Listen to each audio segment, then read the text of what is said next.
where this bill contributes to the government's overall growth program for the New Zealand economy. I say again, this is a sound bill. This is a bill that's part of a broader program that the Minister of Finance has been responsible for in terms of getting our economy onto a substantial footing. I'm pleased it enjoys broad support of the House. It's a sort of legislation this Parliament needs to advance if we are indeed to secure that brighter future for New Zealanders. The Honourable Clayton Cosgrove. Mr. Speaker, the debate was going quite well, I think, in a pretty non-partisan way. And you'd listen to that previous speaker, you'd think we were opposing the bill. No, we're actually supporting it. He probably hasn't sort of caught up with that. But I wanted to touch on a couple of things that Dr. Smith, in his own sort of unique way, sort of bout of political amnesia, sort of neglected to say.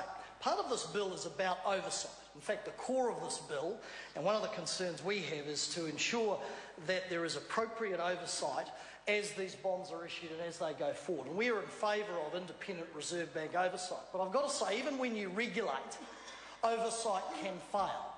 And I say this, sir, I won't digress into the sort of field of dreams that Dr. Smith digressed in because this is a narrow bill, sir, but I will say this, that a prime example where government oversight failed completely was when this government extended the retail bank deposit scheme, which was, and before the political version of Jack Nicholson gets on his high horse and blows a fuse, yes, my government, of which I was a part, brought it in, and we brought it in on the day the Aussies told us they were bringing it in.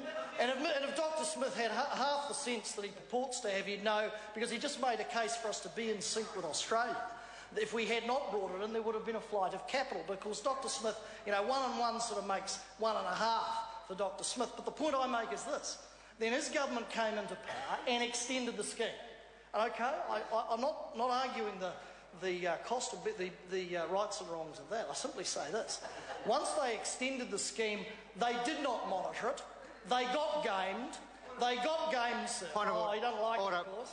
Touch the nerve. Point of order, the Honourable Dr. Nick Smith. Mr. Speaker, the very member who's giving this speech took issue with my speech not being within scope of the Reserve Bank of New Zealand covered bonders amendment bill. There is nothing in this bill, and Mr. Speaker, nor was there very little in my speech, about the Crown Guarantee. The member is wanting to relitigate a debate about an inquiry in the Select Committee, not the bill. There has been quite a wide range, and I've allowed that. And I keep very close watch on the time that members are speaking and whether they're actually on the bill or not. And the member, when he was speaking, and I did indicate to come back before there was a point of order, I'm listening very closely to what the current member is saying, and I'll invite the Honourable Clayton Cosgrove to continue. Thank you, sir. He doesn't like it. He got a bit troppo, I think, sir. The point I was making was this. Look, I just asked the member to get on with the speech, and how about cutting out the... The point I was making, sir, of course, that Dr. Smith sort of puts the old cheese in the ears on, is that when they extended that scheme, of course, sir, because this bill is about monitoring, and the illustration I make is sometimes monitoring fails even when regulated. Dr. Smith, who was in Cabinet, extended the scheme, went to sleep, and it'll be interesting actually in future to examine and ask questions around that scheme as to what the Treasurer knew, what the questions the Treasurer may or may not have asked, but that's for another day, sir. But as a result of those Cabinet Ministers, including Mr. Smith, not monitoring, not engaging and asking the tough questions, not monitoring that scheme, they got gamed to the tune of $100 million of waste that they then had to clean up because people extended their loans under their watch, under their lack of watch, and that's an example, sir, where monitoring doesn't, and he shakes his head, doesn't work. So we'll support this to Select Committee, sir, and given I've only got a couple of minutes before the dinner break, but we will, sir, be very interested in the regulations and the monitoring framework put in place.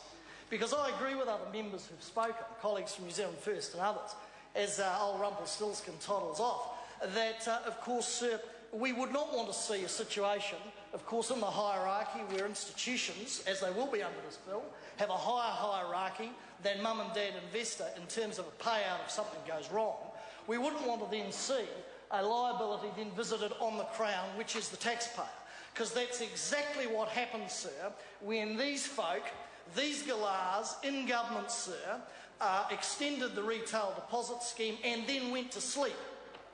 And financial institutions simply went in, anteed up, borrowed more, extended money out as fast as they could, knowing there was a Crown guarantee. And the thing about a Crown guarantee, or any guarantee, sir, is you have an obligation. Sorry to interrupt the honourable member. Monitor it. The time has come for me to leave the chair. This debate is interrupted. I shall resume the chair at 7:30.